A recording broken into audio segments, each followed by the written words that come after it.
Hello, everyone. I'm Scott, one of the hosts, and Mike is to the other side of me. And welcome to the Black Eel Podcast. So, in today's episode, we're going to be talking about four episodes of Gen V, specifically episode 4 and 5 that we didn't talk about in the last podcast, and then um, 6 and 7, which just the last episode just came out, yesterday from when we're filming, but on the 27th. So we after that we're going to go talk about the latest two episodes of Loki, which is 3 and 4. And I promise you that might not seem like a lot in the sense of what we normally talk about, but if you have watched any of these, that is a lot of content to talk about. Trust me. Plus our theories alone for the second half, and specifically talking about Loki in itself, is going to take a decent amount of time. So let's get right into Gen V. We're going to quickly talk about 4 and 5, and then into big detail about 6 and 7. So 4 happened to be more of the episode where how Sam escapes with Emma out of the prison.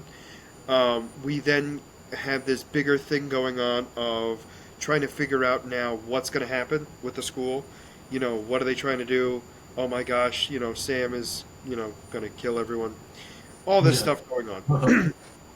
I forgot What, about that. but was that this episode or was it the episode after? I think it was the episode after, but it was just really because in this episode he breaks out. They break out. They go into Mhm. hiding, and Yes. No, you're right. You're right. You're right. You're right. It was episode 5. So in episode 4, we have them. So Sam and Emma are together, and they're really trying to. Well, basically, they're trying to keep him safe. Um, while the rest of the group is trying to figure out more of what's happening and really what happened with Golden Boy and Sam. And then as they get closer, they figure out where they need to go, which is specifically this scientist. The scientist's home is where they go next, and apparently that's where Sam and Emma went. And Sam was there to kill the doctor, scientist, doctor, whatever you want to call him. And Sam goes to kill him, but the rest of them try to hold him back, and they get smacked around rather easily. I mean, I think he gets knocked out by one punch, if I remember correctly, because he gets like punched into the ground or into the floor. yeah, because they don't remember who Sam is, so they No, don't no, know no, his no, no, no, no, power. no. This is before. No, they know who Sam is at this point. This is before they forget. Remember, when they get to the scientist, they're now they're trying to talk to the scientist to get more information. Sam comes in to kill him because he thinks that's the Yeah, only way to keep Emma safe, and that's yeah, when Emma eats a bunch of food, grows big, throws him outside, and holds him down. And then it goes weird because all of a sudden, Marie and Jordan are in bed together, and that's how that episode ends. yes. And No, we have I, no and we have no context of what happened. We know Sam was subdued by Emma. okay, so no, okay, so yes, they remember Sam. I don't. They don't realize. They don't remember what powers he has. If I remember. Oh, yeah, they. I don't think they. Yeah, I.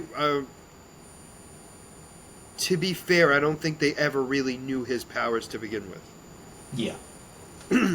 You know what I'm saying? Like, I know it sounds weird to say, but I think that group didn't ever know his powers, except for one that we'll talk about later.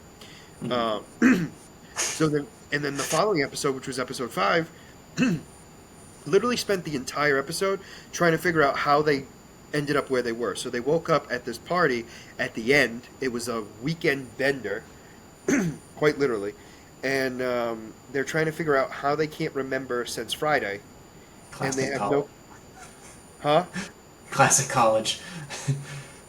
Go through the Yeah. weekend, don't remember what happened. Yeah, but even they agreed. They wouldn't have forgotten everything. So, I They mean, that was browned the out really hard. they partied really hard. Although in a way they kind of did. We have so what happened was Emma's in the pool, um, using her the pool cover as a towel slash covering, Covering. We're just gonna stick with covering.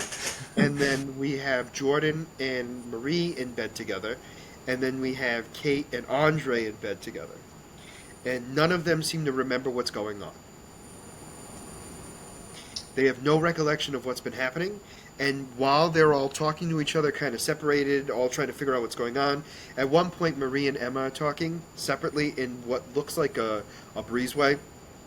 Sam comes in, and Sam's like, "Guys, what's going on?"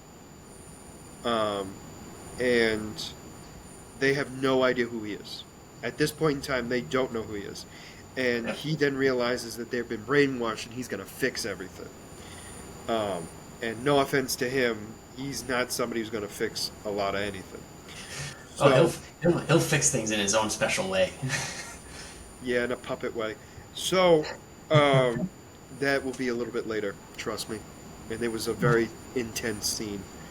I've never been so scared of puppets before. But anyway, Oh, we I get love it too because you hate that stuff. Um, it honestly really depends on the situation. This particular one wasn't that bad because it wasn't meant to be scary. It was meant to be a mental break. Yeah. So I think I was okay with it. I don't know why I said I think I was. So anyway, so You sure? they had no idea who this guy was, right? And they're basically like, this guy's a creep. Like, hey, you must have known us from like our Instagram and our TikToks, but like we don't actually know you, buddy. And it was kind of messed up, but it obviously made sense in the sense of they don't have any recollection. So we then now move on to him leaving. Um, they start talking as a group again to kind of try to figure out what's going on, and they've come to the conclusion of a couple of things. Emma found a sweatshirt of what Sam was talking about, which made a little bit of sense to her, on in the sense of like, oh, maybe he's not as crazy as I thought he was. It was the because he was talking about trying to get her to remember him. So she was talking. It was the movie theater that they were hiding out in. It was like, well, it was like a Chuck E. Cheese type thing, in my opinion. Yeah, But we're on the something. same, but we're on the same, yeah, we're on the same point. And Um, so the sweatshirt was had the name of the place that he had mentioned. So Correct, and it was in her dorm room, and she's never seen it before, and that mhm. was the key. Because really, to her, she has never seen it before. So they then try to put two and two together. They think they know who did it. It was the guy who mind controlled Marie, and then she blew off his penis. So they all go after him. And so they're all going after him. He talks to the dean at one point when they're following him. And so now they're really convinced it's him. So they go after him. He's talking to the dean at the very beginning, which is why they were like, okay, we have to chase him. And in the middle of Well, no, while yeah, they were following him though. They were trying to. They were looking for him, and then they yeah, found him. Sorry, you're right. yeah, they But were they gonna weren't go. looking for him, and Yeah, then they found him with the dean, and that's when they decided to go full on. And they get bamboozled because some kid transformed into him. Uh, shapeshifter. yeah, and so they couldn't find him for a while. Um, and then there was a big back and forth of trying to figure out what they were going to do. And then at they figure out where he is. Is it Randall? Why do I feel like his name's Randall? It's not probably, That, but I think you're right with that one. that's scary if I got that. Anyway, Out of all the characters to remember their names, that's the one you choose to to remember. be fair, when you see a man get his genitalia blown off, you never forget his name. So, um, so anyway, we have them following him, and then they figure out that he's at the house party. So the house that had the house party for the weekend, they figured out that's where he is, and they all go after him, um, right? But what they find out is from Emma and Sam, because Sam tells Emma. Emma then tells the group, which was Marie. I think she only tells Marie because that's the only person she had a chance to tell. It doesn't matter because they're all pretty much in the same spot at this point. And she gets told that Kate was the one that wiped their minds. Hmm. And that's when things got weird.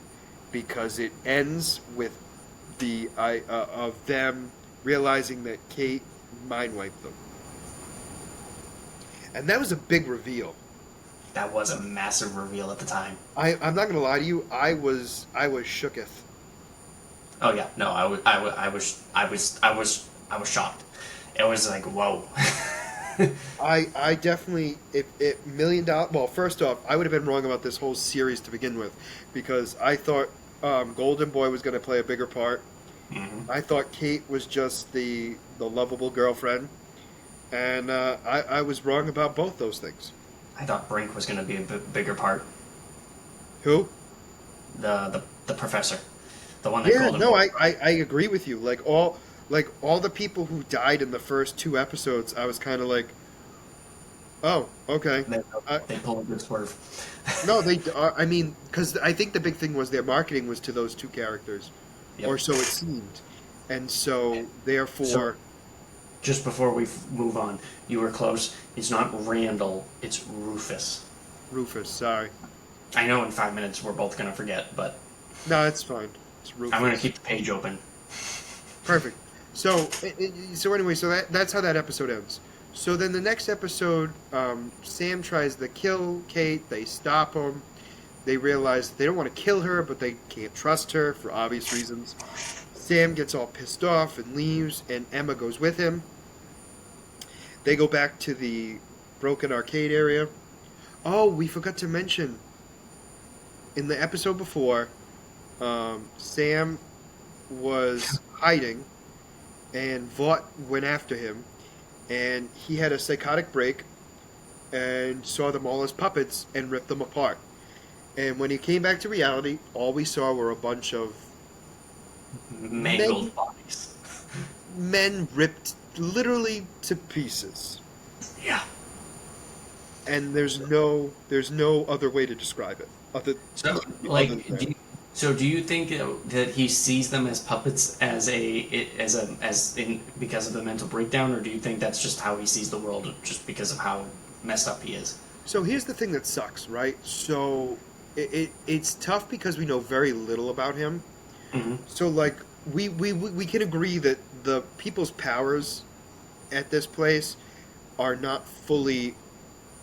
I don't want to say hashed out because that's not the right word. Because they are hashed out in the sense of they've done a great job of creating these amazing powers in the sense of like the writers and stuff like that. But I mean, they haven't explained everyone's powers. You know what I'm saying? Mm-hmm. And so it's tough because could that be the reason he's so strong? Is he thinks that they're puppets and he can rip them with ease? Or is he just physically strong? You know what I'm saying? And here's the thing. I am not, by no means, am I saying one way or the other. I'm thinking no matter what, he is having a mental breakdown. Right? Obviously. Nobody's arguing that. He is super strong whether it's because of his mental illness or if that's just his superpower. Because his mental illness might influence his superpower. We don't know. The only reason why I mention that is because we've had an eating disorder dictate somebody's power now. There's the potential that a mental health issue could potentially control his power. Okay. I see. Now, that being said, no matter what, he saw them as puppets in this scene and ripped them apart. And unfortunately, in reality, they were not puppets and they were ripped apart and they were human. So, Still scarred by the guy saying, "Please, I have a family," and just was goodbye. that the one where he ripped his arm off and then folded it in half and shoved it in his mouth? I think it was. Yeah. Yeah, that was a lot. It was a lot. It was a pretty brutal scene without it being brutal. It was brutal because we knew it was actually happening, even though it was puppets. Yeah. And I think what really got me was when he left, and then it was all just right back to normal, and you just saw the guy in the helicopter swinging, and you could see his spine hanging. Yeah. So anyway, that was the only thing I missed in episode 5 that I didn't talk about earlier. Which I had mentioned when we were going to talk about it later. We did talk about, but it wasn't as detailed as that. But anyway, that's something I wanted to think about too, in the sense of how Sam's powers work. because we know he has superhuman strength without question, but how it manifests itself is unclear. Um, and again, it's really a mute point. It really doesn't matter either way. It just would be interesting if he got like certain drugs to help him with his mental health disorder, that he would be able. He might not have superpowers. That would be pretty sad. It would, but you understand what I'm getting at. It's one of those things where it's No. like, Yeah, no, I'm not saying like but it'd be like someone being happy that he has powers and then not being able to use it because he's getting help for his yeah, for you know that would be correct. pretty that would be pretty depressing if that is how it works. Because we've only seen him use his powers when he's snapped, Yeah, even which is an, through which is even another. through these next two episodes. Well, there's only one. Oh, sorry. I meant no. There's only one episode left that we haven't seen. Sorry, that's what I meant. Yeah. But anyway, so yeah. So now we're gonna get right into Jumanji. No, not the movie and not the board game. It's the name of the next episode. Or the video game. That is true. Um, yeah. So this one was a weird one for me because. So anyway, like we said, Sam and Emma left. The group is kind of trying to, I guess, interrogate Kate is the best way to talk about it to begin with, and then she starts to have a seizure. Yeah. Marie saves her, and then she gets kind of brought back, but not fully. She touches them, and then they're all inside her head. Does she And touch them? she touched one of them. I thought she just like woke up and kind of like her brain activity kind of like knocked him out. Well, here's the thing. So, what I remember is it looked. So Marie was the closest Yes, she for was obvious reasons. No, resistant. I know. But what happened was, I remember her. Now we never saw her physically touch her, but she was going and reaching as if she was going to touch her. I'm talking Mhm. about Kate. And then that's when Kate disappeared. It's like the moment that they were supposed to make contact, Kate disappeared, which is what made me think that she touched her.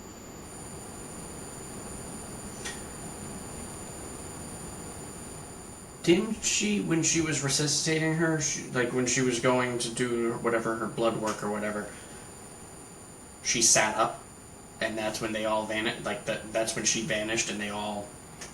Yeah, but I'm almost positive she touched them. She touched one of them. We only saw her touch. I'm almost positive she touched Marie Yeah, I think Marie because got touched. Yeah, it was like right at that moment. That's when she disappeared.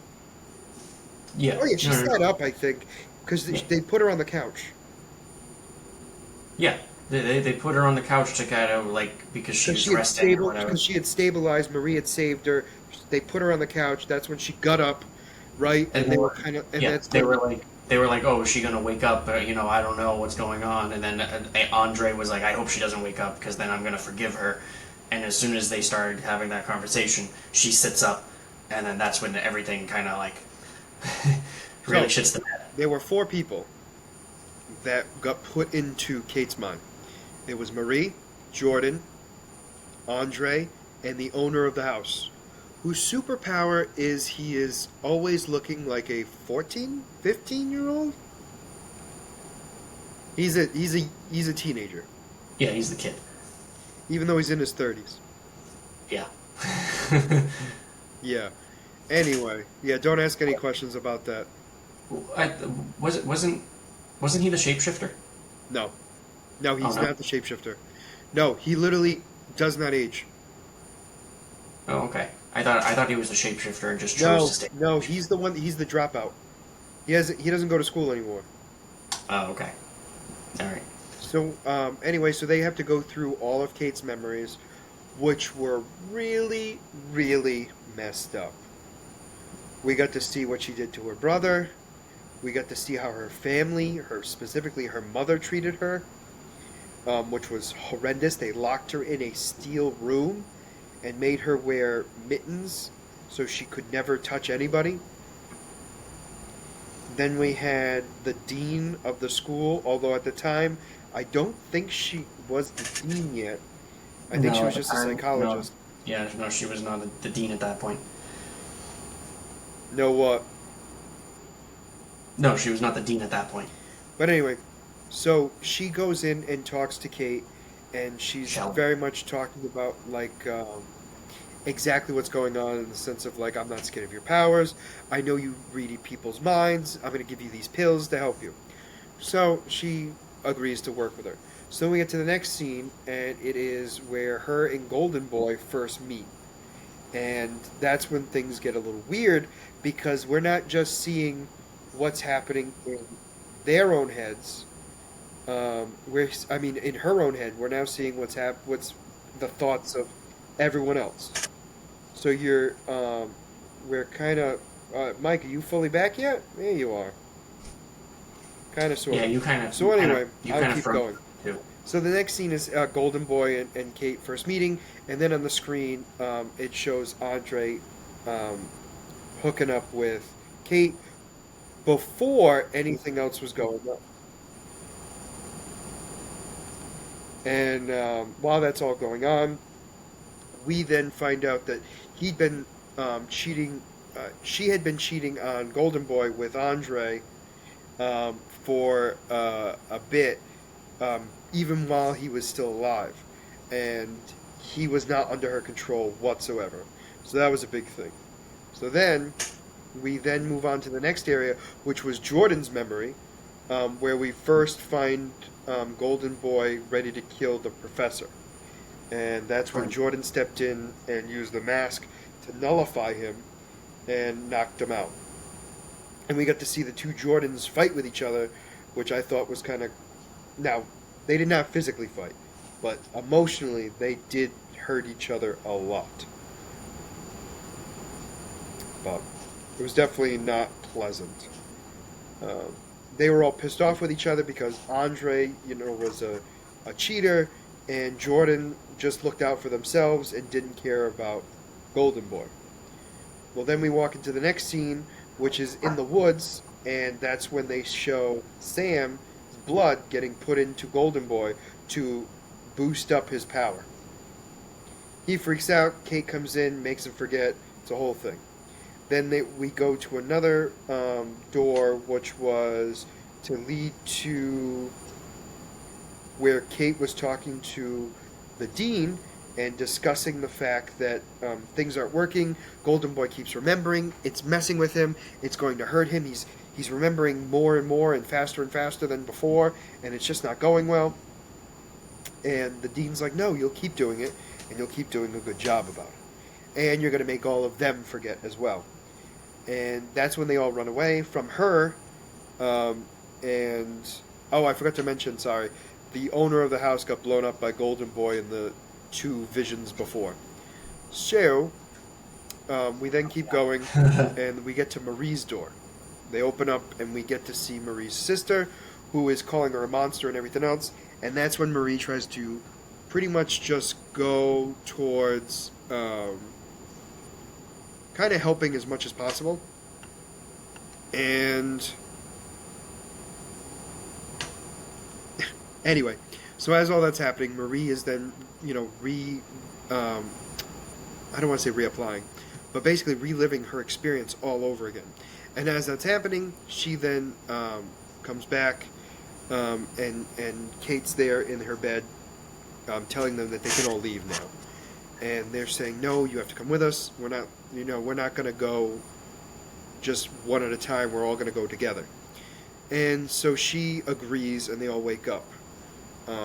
One thing I did forget to mention after they get out of that, or before they got out of it, was at the very beginning of all this, Soldier Boy was there because apparently she had a crush on him, and they Big were crush. basically explaining to them how things work. They have to get out, and if she dies while they're in there, they'll be dead. And if they die in here, they'll die in real life too. So that was a whole thing. Anyway, so they're out, and that's when they realize that they need to work together to stop the dean. While all of that is happening, we find out from what was it? Oh, duh. We find out from the dean, the dean in the woods, that they were working on a virus to make Soup sick. And in the middle of the episode, we found out that it made him sick enough that they couldn't use their powers fully. And then she ordered the scientists, excuse me. My apologies. She ordered the scientists to increase the dosage so they can then see how much it can be done. And at the end of the episode, we find out that the virus spread so much and escalated so quickly that it actually killed a Soup. So that was a big thing, right? So now we're moving on to episode 7. Now, we still don't have Mike because he's having some technical difficulties here, which does stink, but we shall continue on. So I do apologize that it's only me right now, but he should be back momentarily. Hopefully. So, episode 7 is a lot of them trying to figure out what they need to do next. So they're trying to figure out how they're going to stop the dean and try to figure out what the heck is actually going on. So Marie and Jordan are working together to break into the dean's office to try to get more information. Not Sam. Kate and Andre go to the dean's home to try to get more information out of her. So they can't find anything. So they, like I said, they split up, and Emma is tasked with keeping Sam safe. So I'm gonna try to go in this easiest way possible. Emma leaves Sam to get food. Sam notices a bunch of Soups partying in the hallway. He goes out and parties with them, plays in the snow, everything else, and then he follows them to the next wave of their party. Kate and Kate and Andre make it to the dean's home. He then sees his father on the television, and his father has what looked like a seizure, and his powers were uncontrollable and started going all over the place. So he then goes after his dad to make sure everything's okay. Excuse me. And we continue on from there. So he's freaking out, wondering what's going to happen and all that stuff. And he gets inside, tries to help out his dad, and has to try to keep the ambulance together while his dad is having another seizure. So they get to the hospital and he stays there with his dad, even after getting a text saying where to go.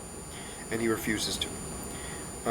We have Marie and Jordan figuring out what they need to do next, which was, so they get to the dean's office. They go inside, figure out what's going on in the sense of, like, she has all this information about a plane that was taken down by terrorists. And for those of you who didn't watch The Boys, it's the one where Homelander and Maeve crashed, basically destroyed. They were the ones that caused it. And apparently, her husband and daughter were there on the plane when it crashed. So just to give you a heads up. While they've gotten all that information in, the scientist comes in to drunk and basically pissed off about the whole idea about the virus. Because earlier they had gotten multiple Soups sick, and it's apparently only transferred through fluids, and she wants it airborne. And he doesn't think that was right. So he then gets all pissed off, gives her all the, drops off the plans, I'm assuming, over there, and that continues on. So while that's happening, we then have them go to the senator to try to get more information, the senator that blows people's heads up. So they go and try to figure out how they're going to get in there to talk with her. Well, Jordan figures out if they start a fight, it will distract the guards, and Marie will be able to get in, and that's exactly what happens. So all of that happens, which was great and all. And then what happened next was she gets inside, and we then know that the dean is now meeting with Mallory because she wanted to discuss about the virus, and Mallory's like, no, it's not going to happen. Like, yeah, it's good to have, don't get me wrong, but to have it airborne, it will be genocide, and that's a war crime, and we're not doing that. And, you know, it was very shocking for the dean to hear that, because she was under the impression that they were going to be able to work together, and that was not the case. So we have that going on, and in the end, they were like, "We're not having this happen at all." So they split up and don't talk to each other anymore. Marie talks to the senator, and it turns out her and the senator have a lot in common. In fact, they have the same powers. They both are able to manipulate blood.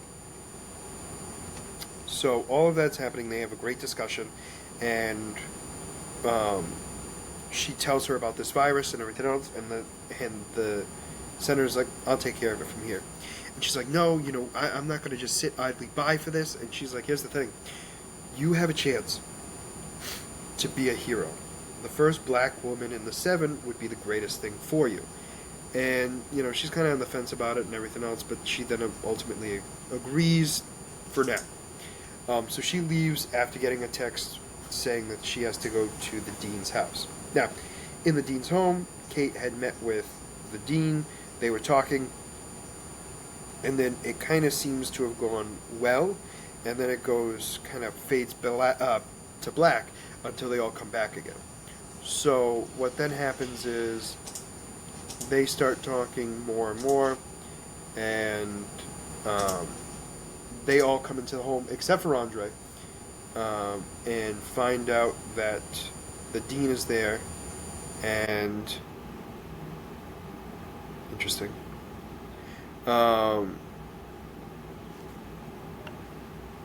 Anyway, so they continue on about this, right? And what happens is the dean is there, unable to move. And so she then orders the dean to tell them everything, and they do. So Mike is back. We have 3 people in here now. Three. I hate this internet. Yeah, are you? Is your desktop still on? My desktop? Yeah. Are you on it now? Yeah. Huh, interesting. You're on here twice. Anyway, Weird. doesn't matter. Let me continue on. So we're now at the dean's home. I hope you've had a lovely conversation with yourself. I have. So we've made it to the point where Kate is ordering the dean to tell them everything that's going on. Oh. Perfect. Yeah. Yeah. So we get to the point in this where the dean then tells everybody exactly what's going on. In the sense of there's a virus, she wants to weaponize it, she wants to kill all Supes because Homelander and Maeve killed her. Well, actually, no, she just says Homelander. Homelander killed her husband and daughter. But she's because Marie was saying how just because of one incident doesn't mean all Supes are bad, and the dean turns around and is like, well, no, just those are just the reported ones. There's things that happen all the time, and she's like, what about you and your parents? You murdered your parents. Like, even if it's an accident, you people are dangerous. Absolutely.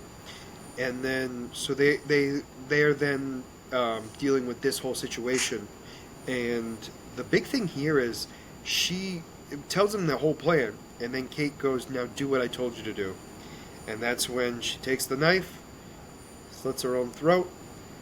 She touches Marie and says, "Don't save her," and so she literally could not save the dean, as she watched another person bleed out from their neck. That was wild. Yeah.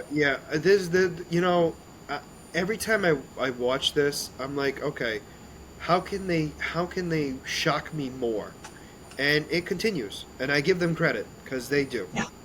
They like It's each And episode has had a shocking moment that is just that's something I have to give to the boys just in general because every single episode we're like, oh, it can't get any worse, and then they find a way to get worse.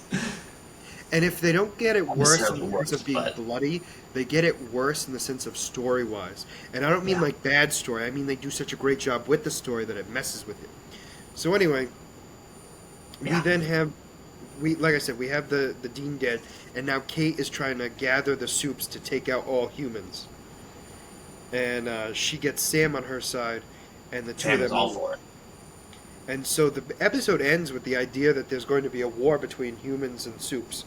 And I don't know if you saw the preview to the season finale. I did. I did not. I did not see the did not. I did not watch that. I didn't want Yeah. any spoilers. It's exactly it didn't. I will say this, it doesn't give anything away, but I will say this. What? You're forgetting one important thing that happened at the end of the actual end of the episode. Oh, yes, you're right. So before I talk about the preview, so we have the senator meeting with the doctor slash scientist, and he gives her the virus, and it's all of it supposedly. Now, there's a reason why I say supposedly, um, because I have a feeling that it still exists on the people who have been infected. Yes. So we have that going on. But anyway, besides that, she's under the impression she has all of it, and she explains to him that his family will be safe, he'll be protected. She gave him her business card, and everything was going great until he noticed that the business card was blank. He started to have a nosebleed, and his head exploded. Yep. As Yeah. soon as I saw him meeting with her, I'm like, oh, he's very dead. Well, what's funny? I literally thought to myself, like, when is she gonna blow him up? Yeah. That was literally the whole thing, and it happened. So I was right. It just took a lot longer than I thought. But anyway, she then takes the virus and goes somewhere, and we know nothing else other than that. Yep. So I will say this in the trailer for the final episode, um, Kate gathers an army of underage soups and goes after Vought. Okay. All right. Yep. To be expected. Supposedly, the end of this season is supposed to be a big reveal for season 4 of The Boys. So, Yeah, obviously, with this being a war of soups versus humans, obviously with Soldier Boy going through a mental, not Soldier Boy, Homelander going through his own mental breakdown, and as we saw in the teaser trailer for season 4, um, a lot's going to be happening. yeah. From what I've understood, that this is going to lead, not, it's not going to be a direct lead to season 4, but the events here are going to highly influence season 4. The creators have stated that like this is going to be a lead into season 4, but they want to make it so that way you don't have to have watched this to understand what's going on in season 4. Correct. Yeah. Which makes sense because the focus is going to be different. It's not Yeah. going to be on Marie and the new generation. It's going to be about the boys. Stupid as that sounds, it's literally what it is. And So, all the right, other what do you? psychotic So soup. here's what I think is going to happen. I think that Kate's going to get an army, right? Um, and it's going to be Marie, Andre, and Jordan, along with Emma, helping Vought. So like this is where it gets weird. Like they're not really helping Vought, but at the end of the day, when it's done and over with, because there's no way Kate's gonna win, because Okay. it's, let's be honest, it's a show. It's gonna have its obvious tropes to it, which is she's gonna lose.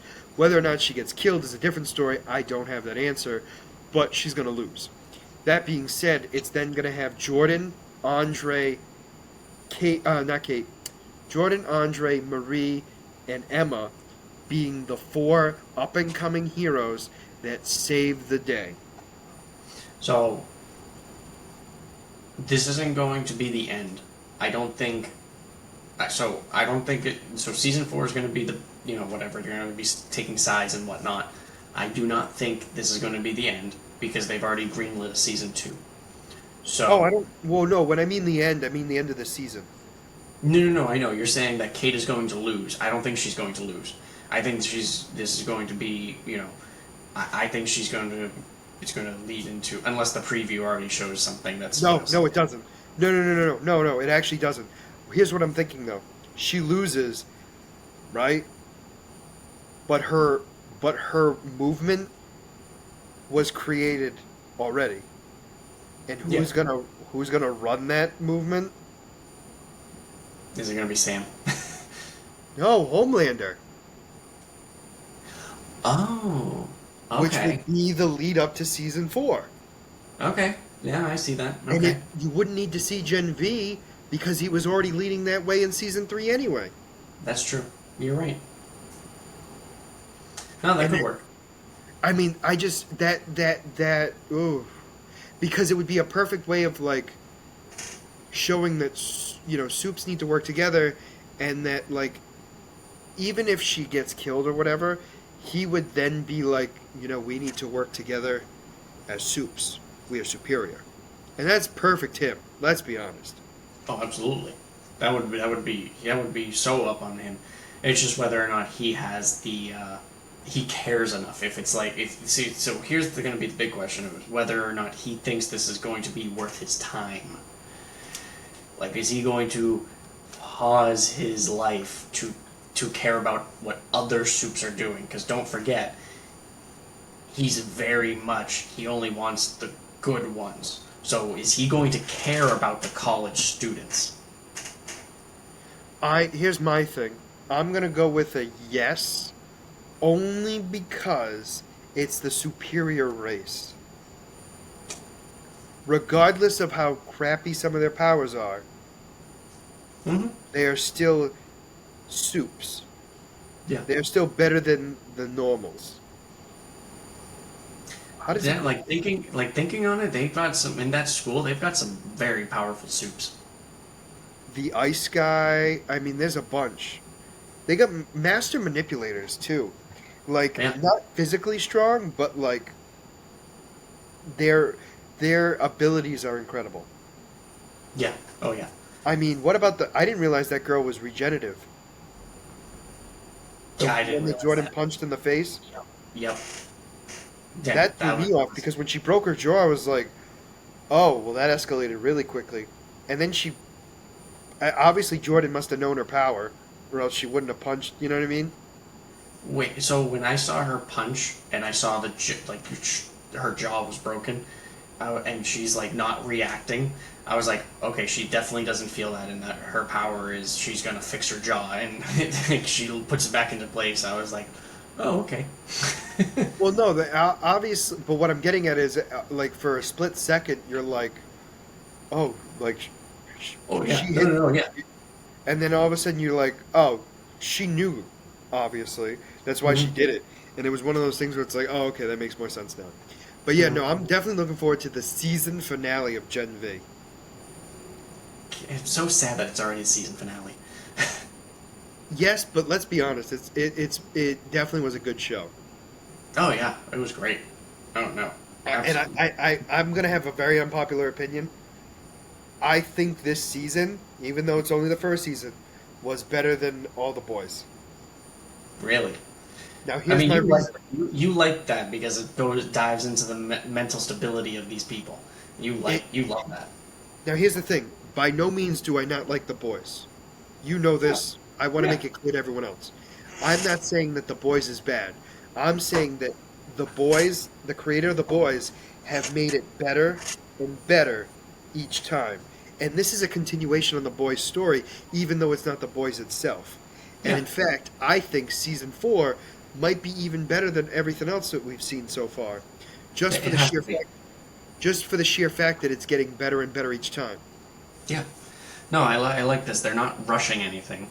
They're not No, rushing to get these seasons out. They're creating new stories. Each episode continues to impress. I mean, like, Their overarching story doesn't seem far fetched, but it's also the thoughts. And let's be honest here, everything that they've done, even though it is all realistic, meaning like yes, it very well could have happened, meaning like nothing has happened that isn't unrealistic in the sense of like how things are going. mhm. Like even though we were surprised by Kate, it made sense because of her power. Nobody would have remembered anyway. Yep. No, it's true. I mean, here's the thing: was I still shocked? 100%. That being said, it still made sense. Hmm. I mean, Now, incredible. the good thing about this is that they have they have successfully drifted away from the comics and did And not done it in such a great way. exactly like they've taken a universe that's already existed and made a spin on it that works, and it is great because there's a lot of situations where they take the source material, change everything, and it just is a complete flop. And I think the reason why it was successful was because in season one they kept it pretty close to the vest, meaning like they kept it close to the source material. they made sure that anything that wasn't close to the source material was already well established, so that way people don't get it mixed up. Correct. Like the Huey Like thing for was a big thing. Huey was a big change because, ironically enough, the the inspiration for Huey's character in the comics was actually the guy who plays Huey's dad. oh, Yeah. So like if you ever saw the comics, Huey looks just like his dad, meaning like they drew him to be older, have that stuff, and the stuff that they downplayed, they had to downplay because it it was a new show, and they couldn't cross certain boundaries. yep. They didn't want to shock people too much too quickly. No, but they did enough of it where it worked, and then they started to drift away from it in a way that I thought was incredible. Like Stormfront was originally a man. Yep. Well, yes. I mean, Soldier Boy. They changed Soldier Boy character. Yes, 100%. Uh, They made Soldier Boy into a badass when in the comics he was literally a a guy who wimp. peed himself. Yep. Or literally. And then there. I mean, then Black Noir. He in the comics he is just literally a Homelander clone meant to stop Homelander if he gets out of control. Hmm. Yep, and then the Deep was different too, because the Deep had the this big, uh, literally like you know what like the old school like divers would have, like when you would go deep, that kind of helmet. Oh They yeah, would have yeah, like the circle glass, and you know what I'm talking about. That was yeah. his costume.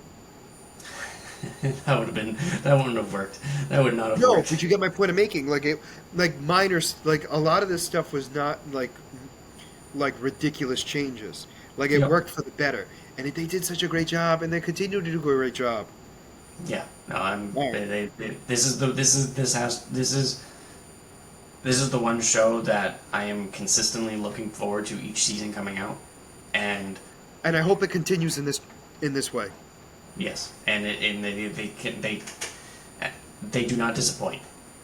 Now, Well, can as of today, which is 10/28, they have not disappointed, and I'm yeah, pretty sure they're not going to be disappointing for the season finale of Gen V either.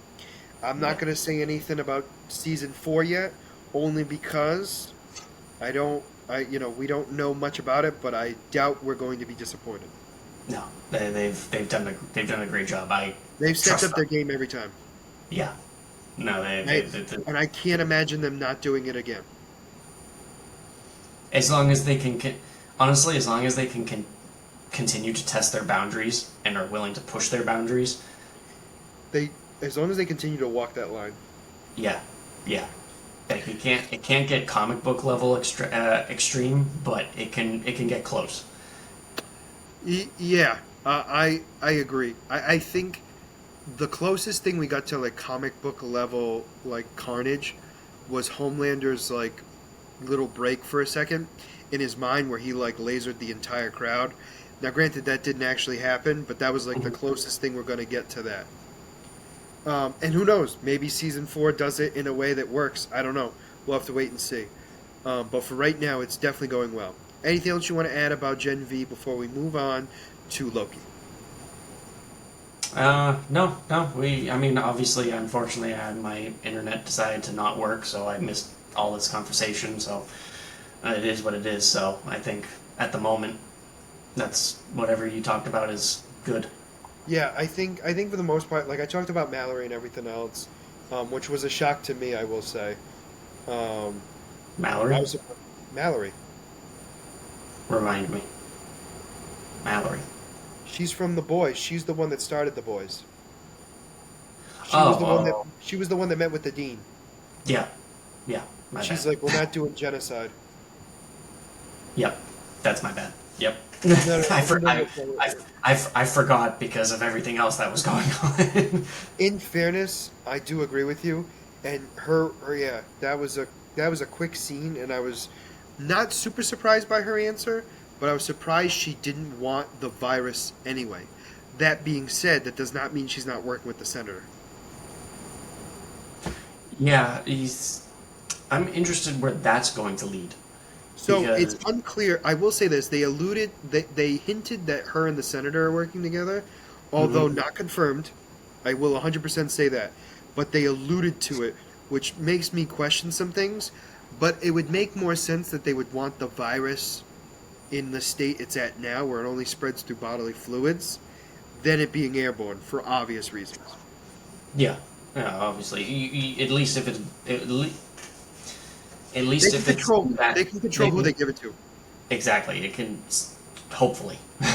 Well, there's a better chance of controlling the situation because it's not gonna.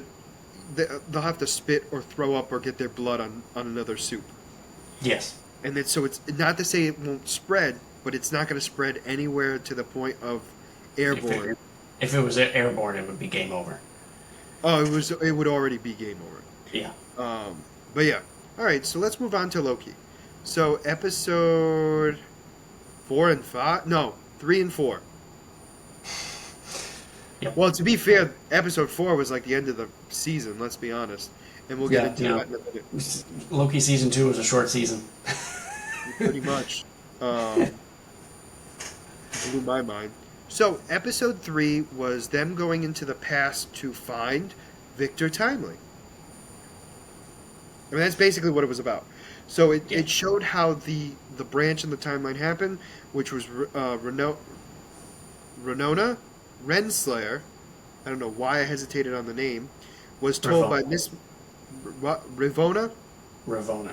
Yeah. Rivona Renslayer dropped off a TVA manual to a young boy in the mid to early late. I know it sounds weird when I say it that way. Um, You just late basically named 1800s. the whole century right there.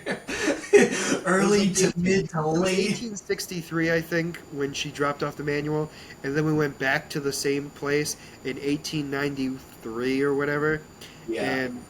and that's where Victor Timely has created his own versions of the TVA material, and he's showing off the device, which is really the Time Weaver, but he's using it to channel time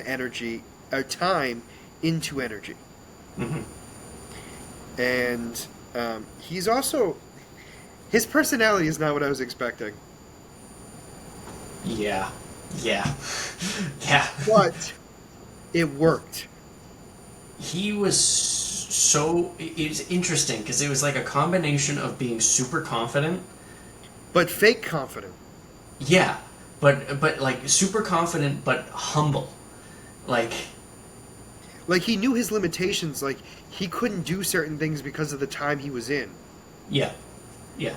Like that was the one thing like I noticed too. Like humble, I Maybe agree not. with. No, no, no, no. I do think he was humble to a certain extent, in the sense of like, but he was also a con artist. He Hmm. was, you know what I mean? Like he was a manipulator too. Oh yeah. Like he was hitting every nail on the head. Um, but also like cared a little bit too. It was a weird combination of stuff that worked for the character, but like because it's still a variant of Kang, it was kind of like What? It's like as I'm watching it, I'm like seeing how he's acting. I'm like, there's no way this is Kang. Like how like there's hyping him up to he's gonna become the new He Who Remains, and it's like you're just seeing this, and you're like, there's I no think I way. think and this is how I took it after, not during, after. It really made me think like, oh, here's the thing. It's more of the fact of like it's not he had the potential of being because he's a variant. Mm, yeah, Like just because like there's a reason why he who remains was the only one that remained. yeah, I You know know, what I'm I know, saying? I know. It sounds like a very like a hole way of doing it, but like realistically, like all the kings we're going to see from now on are not going to be as powerful as he who remains. So now here's the thing, though. In Loki season one, He Who Remains made sure to emphasize that He'll he be was back. the yes, but no, he was saying that he was the best option out of the other Kangs, saying the other Kangs were worse than him. Yep. So, seeing Victor Timely not be worse than He Who Remains, and in fact seeming like an ideal replacement, like Here's my thing on that one. We never saw his full timeline. also true. So I'm not disagreeing with you. Yes, I think he was the easiest to manipulate to do what they wanted because he was from the past, and so like he could be easily manipulated to be very similar to He Who Remains. But I don't think he himself would have been as powerful or as skillful as the others. I will say this: he probably would have held his own a lot better than I'm giving him credit for, just for a sheer fact that he is a variant of Kang, and he'd be able to hold himself off. Um, At the end of the day, if Kang, whatever Kang can get the technology that they need, they can all it's hold a their own scary against Kang. people. No matter what, it's a scary Kang. Yeah, because like you said, he said it in the episode. In you might have said it in the next episode. He was you just said it. He was limited to the technology of his time. So I think he said it either at the end of this episode or the beginning of the next episode. But you're right. because I think it was the next episode because I think it was when he was actually In the in the TV. TVA. So anyway, episode 3 is basically Ravonna and Miss Minutes teaming up to try to get Victor Timely to go back to the TVA. Which is a whole weird thing. We'll get into that. Let's just say there's a lot of AI sexual frustration going on. And then There's we a have Loki. lot of temptation on both ends. Well, yeah, I'll go into my theory later. And then we have Loki and Mobius looking for Victor Timely to then bring him to the TVA to save the TVA. And then we have Sylvie going there to kill him because that's what she does. She kills Kangs.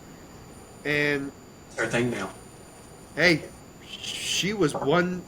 She was 1 to 1. She's batting 1,000. Was I say was? Um, Now she's 500. I mean, technically, I would say still 1,000. I mean, she inadvertently killed him. That's a bit of Anyway, a stretch, but I know. But anyway, so this episode is her trying to kill him, Loki and Mobius trying to bring him to the TVA, but also protect him, and Ravonna and Miss Minutes are trying to take him to work with them to take over the TVA again.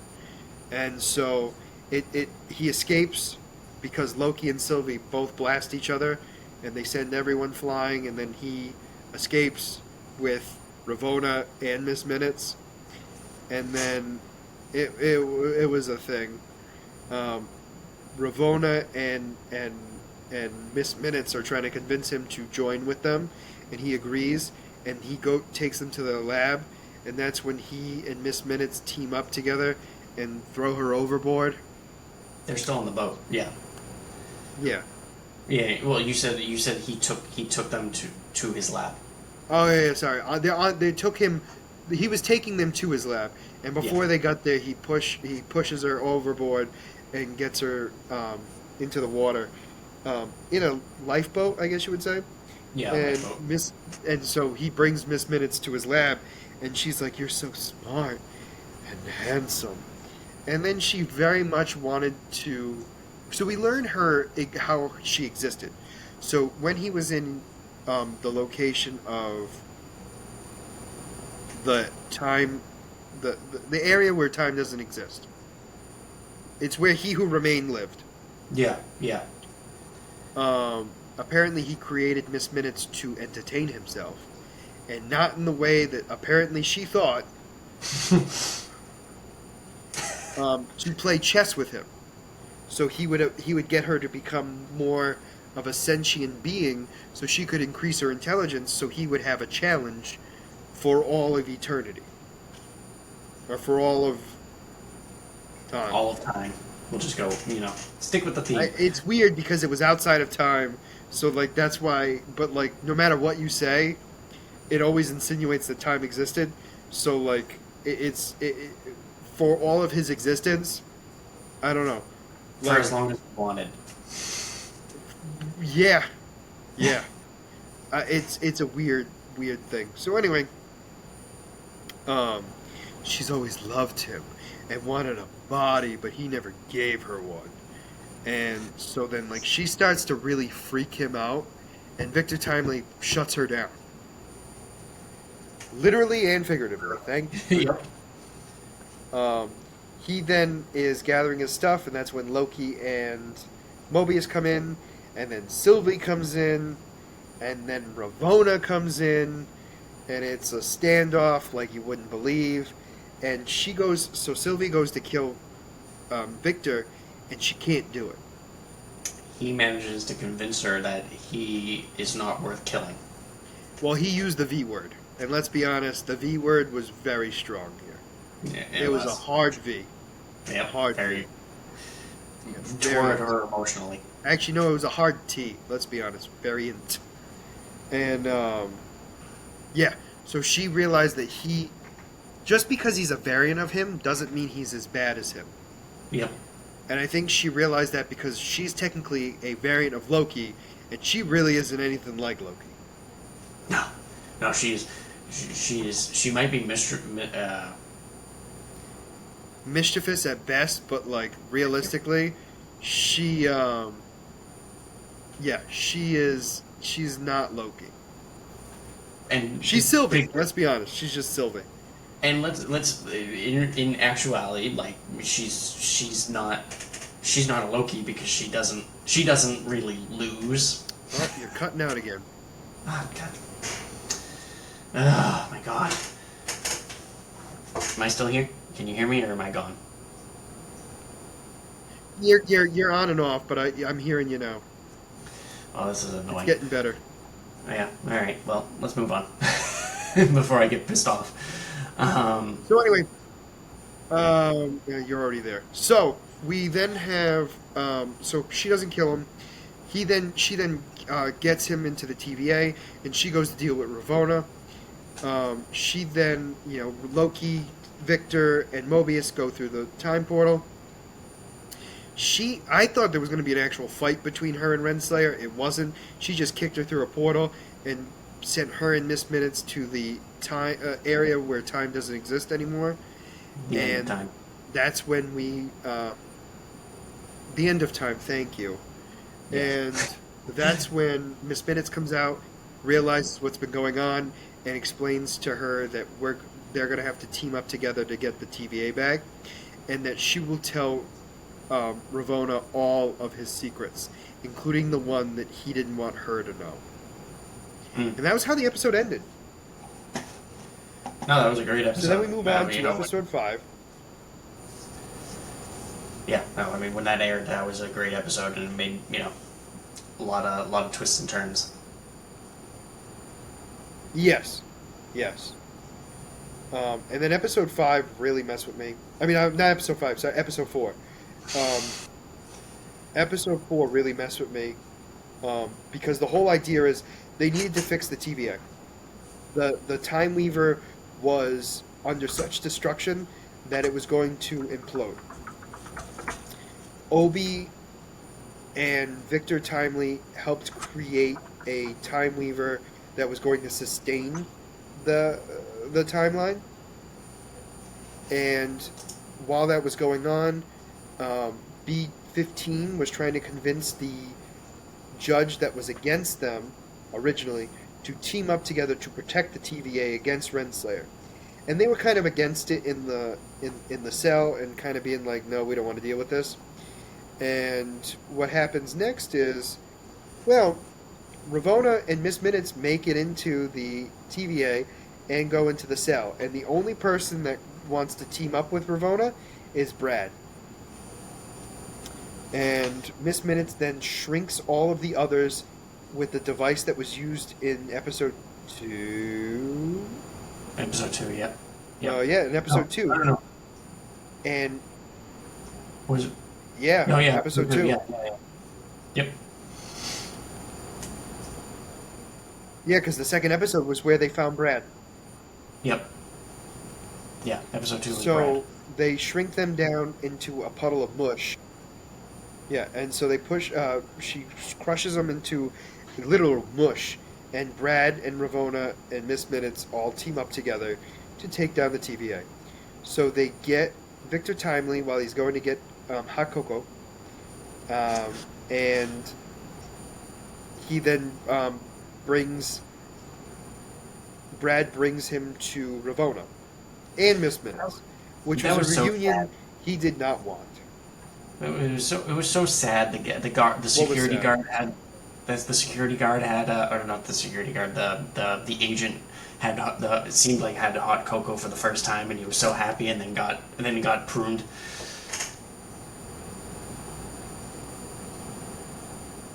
Yeah, and then he got taken out, which really stung. So then Loki, Sylvie, Mobius, actually everyone of the group, find out that Victor Timely has been kidnapped, and they now have to team up to figure out what's going on. So Mobius, Obi, and Casey are working to get the stuff ready so Loki and Sylvie can get Victor. So Miss Minutes, is messing with all the technology there to make sure that they slow everybody down. We see Loki from episode 1 get pruned by Loki in episode 4. We then see Sylvie come out of the elevator. They answer the phone, and Obi's like, well, guess what? Miss Minutes is basically messing with everything. I can reboot her, but it's going to shut down all our safety measures, and then and magic will be allowed to be used. And that's when both Loki and Sylvie yell, restart the whole system now. And he does so, and she uses her magic to get Brad to prune Ravonna. And then they take Victor Timely out of there, and they bring him down to the basement where they use his structure, his time aura, and it opens up the blast door, and they see how bad it is. And Victor Timely volunteers himself to put the new device into the Time Weaver. And he gets out there and lasts about 2 seconds and turns to literal time spaghetti. I don't think it was even 2 seconds. And what happens next? And I think it took fully 2 seconds, meaning like for the whole scene for him to disappear. Oh, okay. And then we have the entire Time Weaver implode, and time just no longer exists. Yep. Time has That's been how the destroyed. episode ends. Yeah. That was such a. So really, I mean, we can speculate on. Well, no, first off, I agree with you. It was definitely, and not only that, we didn't get any after credit scenes, mid credit scenes, nothing. So right now, we are under the impression that time no longer exists. So I don't know how we're going to get out of this one. I just get your text. It's just I hate Marvel. I hate it. I hate it. I hate it. I hate it. And I'm like, There must have been a great cliffhanger, and we're watching. I'm watching with Steph, and we hear the phone. We get to the elevator scene. The phone's ringing, and she turns to me. She goes, "He's gonna answer the phone. It's gonna be a cutscene, and that's probably the spot that Scott hates." And we answer the phone, and it's just, OB is right there. I'm like, oh, never mind, it's not the end. And then we get to the actual end, and she turns around. I wish we had the cliffhanger at the phone call now. They're doing a great Yeah, job. yeah. Here's the thing. I'm not a big fan of, as you know, I'm not a big fan of cliffhangers. But this one, not that it pisses anybody off, but it's like this was a cliffhanger for everyone. Meaning, like, this is like now we don't know where it's gonna go. And realistically, these next two episodes, I am not even gonna waste my time talking about what could happen because literally the the possibilities are infinite. Yeah. No, and we. I am going to talk about one. I'm going to talk about one possibility with my character spotlight, um, but that's it, and that's all I'm going to do because we could talk for the rest of time to discuss what could happen next. Yeah. There's this is literally like a reboot right now. Because I mean, Pretty much, pretty much. No, no, no. This is like a big reboot. I agree with you. All right, so that is all we're going to talk about for Loki right now. And are we going to move on to the character spotlights? Are you going to be able to handle that? well, my I was about to ask you like how is my connection right now? Oh, it's awful. It's awful. All right, I'm So do you going want to me to? Yeah.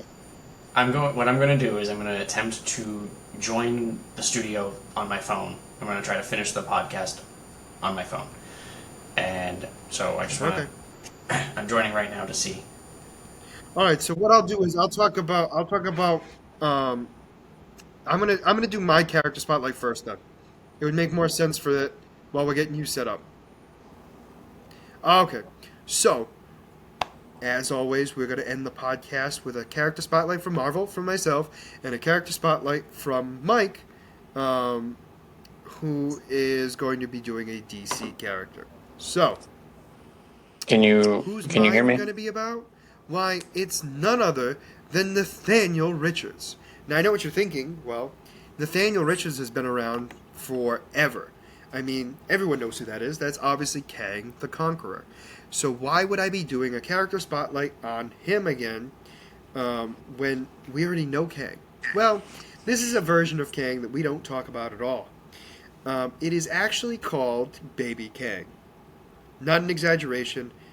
Not even close to like manipulation whatsoever. This is legitimately just Baby Kang. Um, what's happening? Here we go. So, we're going to be moving on to it. So let's talk about it. We're going to be talking about the infant growing up. Um, sorry, my computer is acting strange now. Here we go. So, the infant Nathaniel Richards, aka Baby Kang, has yet to grow up and make the mistakes of his future self, but in his infancy has many surprising adventures. So let's go on. So, in his infancy, it's an alternate timeline of Earth 6311, aka Other Earth. The Dark Ages never occurred, and technology develops without interruption, and in this timeline have diverged circa 300 AD. Other Earth, I might. So, I just wanted to let you know, so you know, my variant is called Baby Kang. So I Baby heard. Kang. So I heard everything you said because I was able to join the studio on my phone and I could hear you. You just could not see me. Oh, perfect. So I don't have to waste any time talking about it. Perfect. So You're Other good. Earth's people had made it to their first moon landing in 900 AD, which becomes the first year of the new calendar year. And after a peaceful era during the lunar colony was established, a great war between the colony on the moon and Earth destroyed the moon and plunges Other Earth back into a primitive state. Nathaniel Richards of Earth 616, the mainstream Earth, attempting to time travel, reaches Other Earth and settles there. He uses his knowledge to help rebuild that world and marry Cassandra, daughter of the matriarch of the Irenes, who are women dwelling in the mountaintops called mountaintop city known as Eyre, Eyrie, and becomes known as both the warlord and the benefactor. Approximately 1900 years later, in the calendar year of 3000, Nathaniel Richards' descendant and namesake is born into the age of peace and enlightenment, thanks to his ancestors' efforts. But peace is a far cry from this newborn's life, shockingly. The infant's future time-traveling self, the infamous villain Kang the Conqueror, makes many enemies across time, specifically 616 Avengers. One of the members of the team, Android Vision, takes it upon himself to prevent their foe from ever terrorizing Earth's mightiest. So Vision kidnaps the infant and stashes him away for none to find. Like others of his era, circa 31st century, Baby Kang ages at a slightly slower rate than modern humanity. He's also resistant to radiation effects, though he can be harmed by concentrated doses of radiation. After traveling through the time stream, though, those come into contact with Baby Kang experience a residual impact to their genetics and offers minor chronal powers. Apparently, people around him sort of get time powers temporarily when he's around. Being an infant, Baby Kang has little time to make many allies and enemies, except when considering his future self time traveling. So basically, all his enemies are enemies that he doesn't even have yet, because he hasn't learned how to walk or do anything else. So the Avenger Vision snatches up Baby Kang from his crib, places him in a protection of the priests of Pama, hoping that he would never become the Kang the Conqueror. Though his decision creates many paradoxes, and the Avengers suffer consequences because of it, it's not until Nadia Van Dyne, aka Wasp, takes matters into her own hands and develops Baby Kang from whence he came, and delivers Baby Kang from whence he came. Sorry. Yeah, this gets very convoluted. Hope you're ready. Here we go. Vision's intentions to... Yeah, it's not long, but it's convoluted. Vision's intentions to remove the threat of Kang from time itself resulted in a paradox that created dozens of vengeful Kangs. Taking Vision's idea to the next level, Kang the Conqueror and Nathaniel Richards, aka Scarlet Centurion, teamed up and coordinated attacks on the Avengers by traveling back in time and killing their infant selves. Though a rogue version of Kang from the future protected the Avengers, allowing Hercules, aka Hercules, yep. Why is it Hercules, aka Hercules? I don't know. To uncover an amulet that would sustain the paradox of their existence. When the Avengers returned, the duo of Kangs found their child self being in the care of the priestess of Panama, where Vision had secured him away. The battle raged between the Kangs and the Avengers, with the future Kang ally perishing, and Vision came to the conclusion that Baby Kang must be returned to the rightful era, and gave Wasp, future Kang's time armor, to flee with Baby Kang through the time stream. As Wasp traveled through the time stream, she assured Baby Kang that she'd return him to the point of his origin, and told him to call her Aunt Nadia. While she suffered attacks from all directions, she remained determined to fight all of history so she and the infant could continue. Suddenly, two evil Kangs caught up with Nadia in her best attempts to escape their grasp. Something caught a hold of her and pulled her into the future. She and Baby Kang landed in the 26th century, surrounded by the priests of Pama, though they were much more technologically advanced than the priests that she had previously encountered. These priests explained that the original priests who had encountered Baby Kang had unforeseen side effects. Their encounter with the baby had been ripped through from their own time stream, bestowed upon the priests a range of minor time powers, changing them and their offsprings in subsequent many generations. As such, time itself became their sustenance, and they chose to protect history from contradictions in time. They showed her and Baby King the eternal flame of Pama and explained how it's fueled by the time paradoxes. They asked her to surrender the baby, a living paradox, to the flame so Nadia could save the Avengers and Kang would never be so Kang would never be have been born. Nadia considered it for a moment, but then flew off to secure Baby Kang's to secure Baby Kang. Protection being her first priority as an Avenger, she then entered the flame to correct the paradox and the two Kangs created when they eliminated the Avengers as infants.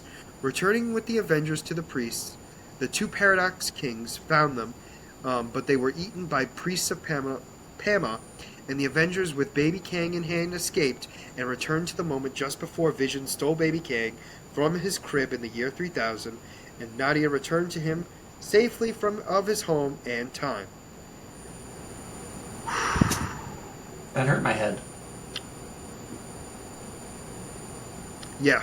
You know what paradoxes are, Mike? You know what paradoxes are? Things that shouldn't happen. And this whole storyline shouldn't have happened. Baby Kang. Baby Kang is my new favorite Avenger. Hearing you like jump between like all the Baby Kangs and Kang, I'm like, I can't keep track of this. Oh, we're losing you again. So, Baby Kang is one of my... Yeah, Baby Kang is actually hilarious because when I looked him up, I was looking up like Kang variants, and this one came up, and I thought it was hilarious because it really isn't a variant. It's him in the past, but because of everything that happened, it was a variant because none of it should have happened. Now, do you want to try to do a character spotlight, or do you think you're not going to be able to do so this week? I mean, this episode. This episode. Well, I mean, am I good? I can hear you. You can hear me. It's just I feel like we're just delayed at this point. Yep. All right. Well, I mean, it's gonna be your call. You're the host, so.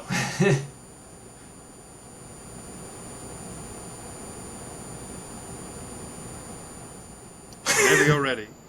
Okay. All right. Well, let's give it a shot. All right. I mean, like I said, you're cutting in and out still, but we'll see what happens. All right. Well, let's go. If it's bad, it's bad. All right. So, last podcast, you decided to do a Halloween theme. And now it's getting worse.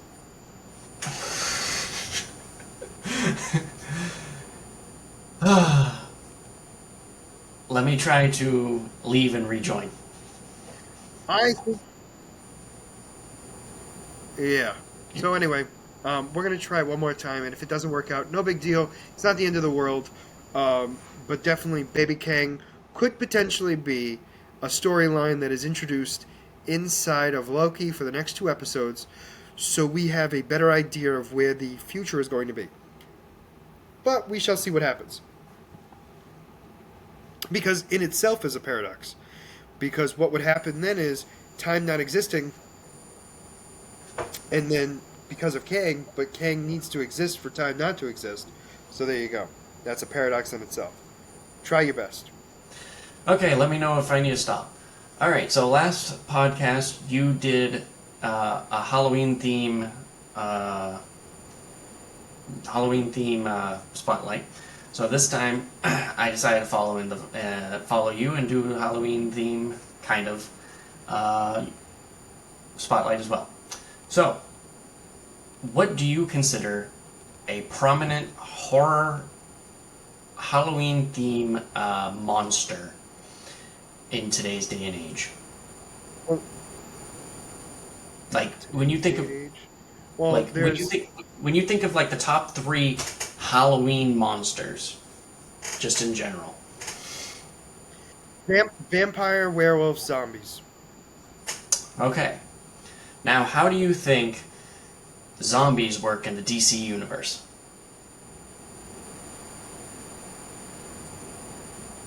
Well, isn't it like a? It's either the Black Ring, or there was a virus. Wasn't there a virus? There was a virus, and this virus was caused by Darkseid. This is the Deceased comic series, which came out in 2019. Um, it was a 6-issue comic series, and it, like I said, basically, world got overrun by zombies. So, there was a battle on Apokolips, and in the aftermath, Batman discovers that Cyborg has been kidnapped. While being left on Apokolips, he is tortured by Desaad, who then reveals that the anti-life equation is split in two. Darkseid has one half, and the other half of the anti-life equation exists inside of Cyborg.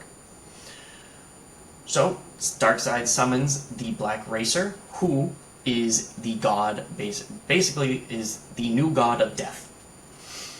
Darkseid summons him, he is immediately restrained, and his essence is extracted and basically used to keep Cyborg alive, while Darkseid extracts the anti-life equation out of him to finish forming it.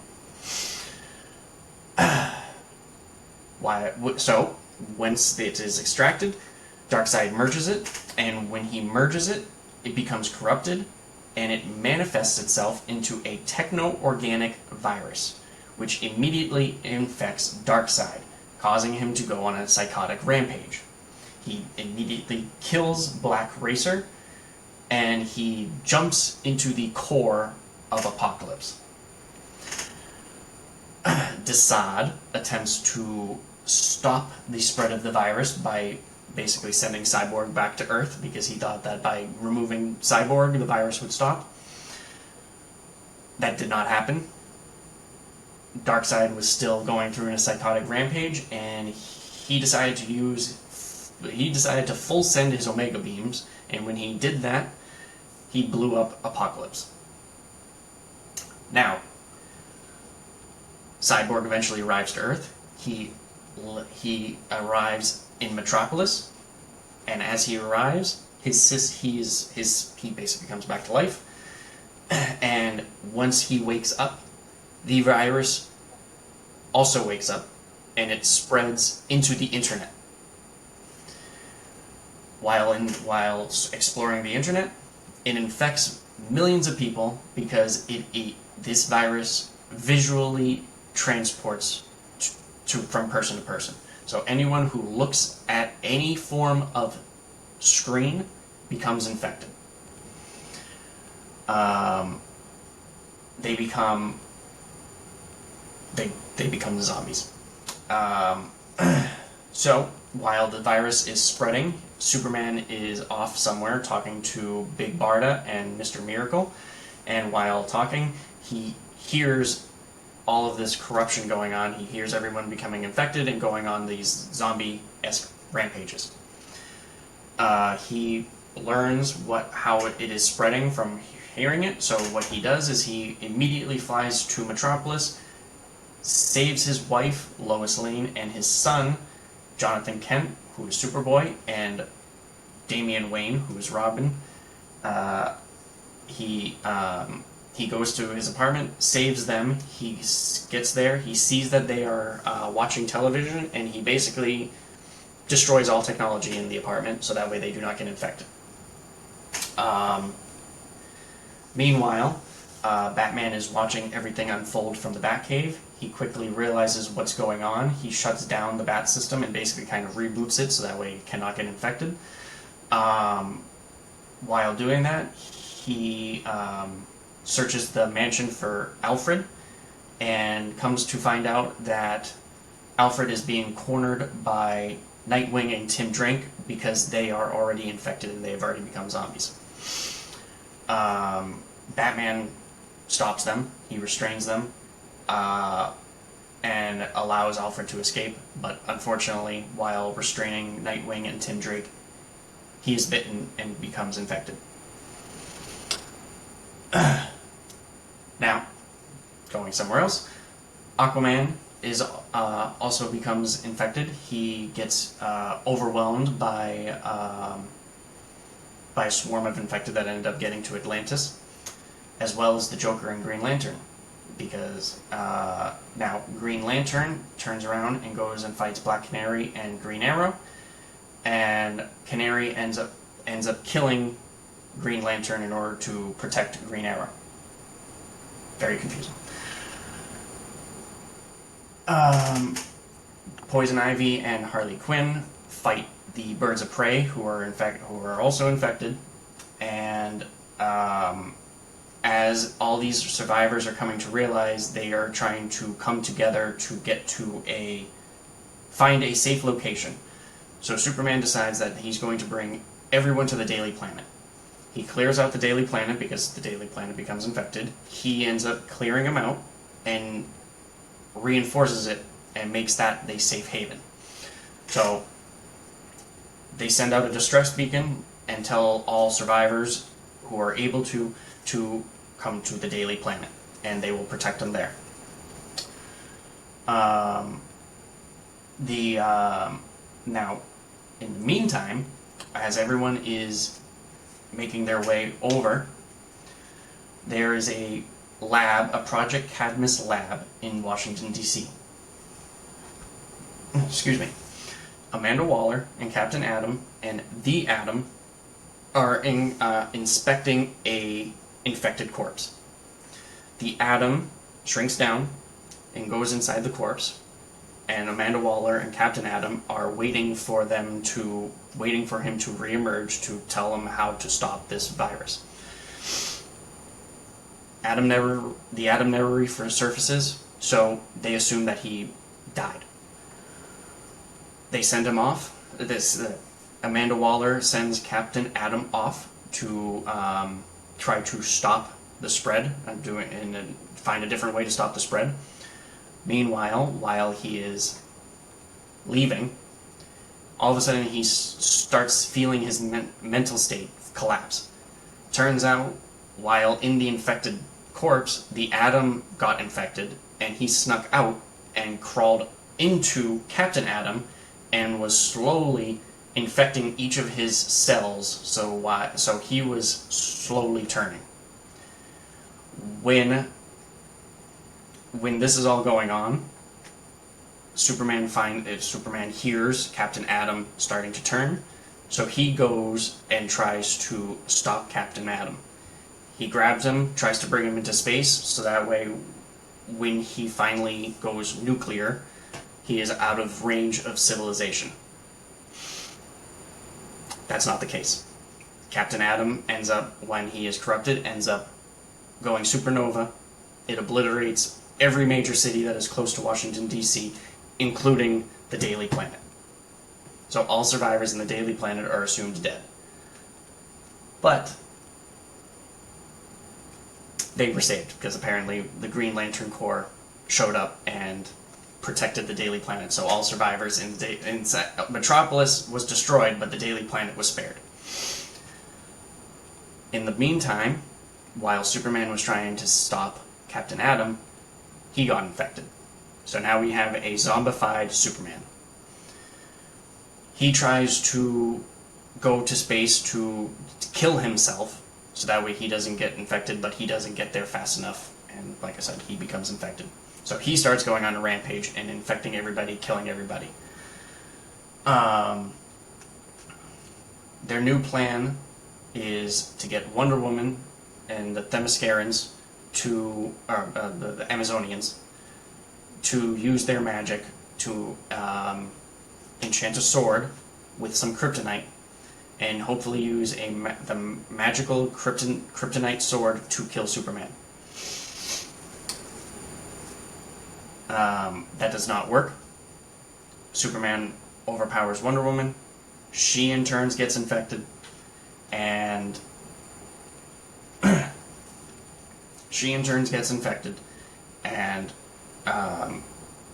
she herself starts going on a rampage.